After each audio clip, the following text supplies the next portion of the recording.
अस्सलातु वस्सलामु अलैका या रसूलल्लाह व अला आलिका व अस्हाबिका या हबीबल्लाह। अस्सलामु अलैकुम व रहमतुल्लाहि व बरकातुहू। कुछ ख़वातीन हज़ूर सल्लल्लाहु अलैहि वसल्लम की बारगाह में हाज़िर हुईं। अर्ज़ की, या रसूलल्लाह सल्लल्लाहु ताला अलैहि वालैहि वसल्लम, मर्द हमसे नेकियों में आगे निकल गए, वो जिहाद करते हैं, वो हज करते हैं, तो हमें हमें जिहाद पर जाना भी मना, और हम पर कुछ मखसूस अय्याम आते हैं जिसमें हम नमाज नहीं पढ़ सकती, रोज़ा भी नहीं रख सकती, जबकि वो नमाज़ें भी पढ़ते हैं, तो वो तो नेकियों में हमसे आगे निकल गए।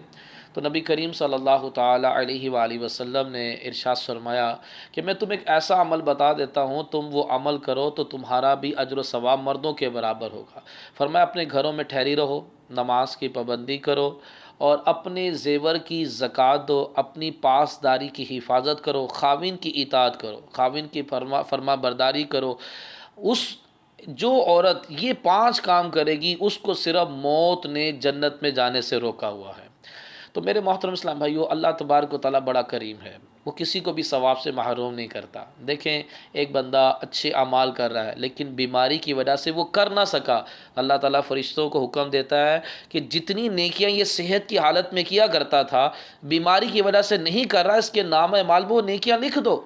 एक बंदा सफ़र में गया, सफ़र में जाने की वजह से कुछ अच्छे अमाल नहीं कर पा रहा, उसके नाम अमाल में वो नेकियां लिखी जाती हैं जो सफ़र और बीमारी की वजह से नहीं कर सका। तो जो ख़वातीन हैज़ की बिना पर उनको रोज़ा मना हो जाता है, निफास की हालत में रोज़ा इनको मना हो जाता है, लेकिन अल्लाह करीम इनको सवाब पूरा पूरा देगा। हैज़ की हालत में रोज़ा रखने की इजाज़त नहीं, निफास की हालत में रोज़ा रखने की इजाज़त नहीं है, लेकिन बाद में ये रोज़े कज़ा कर कर रखेंगी, लेकिन सवाब अदा का मिलेगा।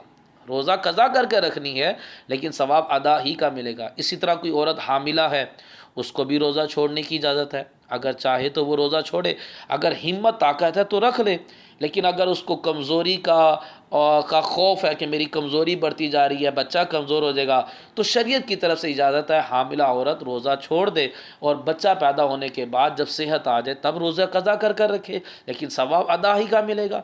इसी तरह जो ख़वातीन दूध पिलाती हैं बच्चों को, तो वो रोज़े की हालत में बच्चे को दूध सही तरह से पिलाया नहीं जा सकता, तो दूध पिलाने वाली को भी रोज़ा छोड़ने की इजाज़त है, लेकिन बाद में इन रोज़ों की कज़ा कर कर रखनी होगी। और एक और मसला बताता चलूँ, बहुत से लोग सवाल करते हैं, तो क्या रोज़े की हालत में मियाँ बीवी आपस में एक बिस्तर पर आराम कर सकते हैं? याद रखिएगा कि अपनी इबादत की हिफाजत करना ज़रूरी है।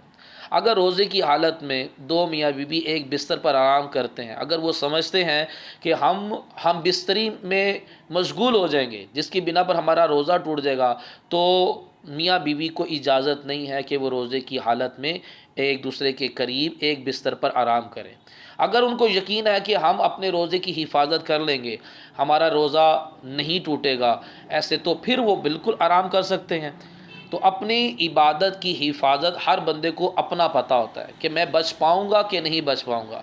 अगर बंदा समझता है कि मैं नहीं बच पाऊँगा, तो औरत के रोज़े की हालत में अपनी बीवी के करीब आने की इजाज़त नहीं है। वरना वैसे तो रिवायात के अंदर लिखा है कि रोज़े की हालत में अगर कोई अपनी बीवी को छूता है या उसका बोसा भी ले लेता है तो कोई हरज नहीं है। लेकिन अगर पता है कि मैं अगर अपनी बीवी को छूऊंगा या उसका बोसा लूँगा तो मेरा हम बिस्तरी में पड़ जाने का अंदेशा है, तो हम बिस्तरी होगी तो रोज़ा टूट जाएगा, तो फिर उसको औरत के करीब जाना, उसको छूना, उसका बोसा लेने की भी इजाज़त नहीं होगी। अल्लाह तबारक व तआला हमें अपने रोज़ों की हिफाजत करने की तौफीक अता फरमाए।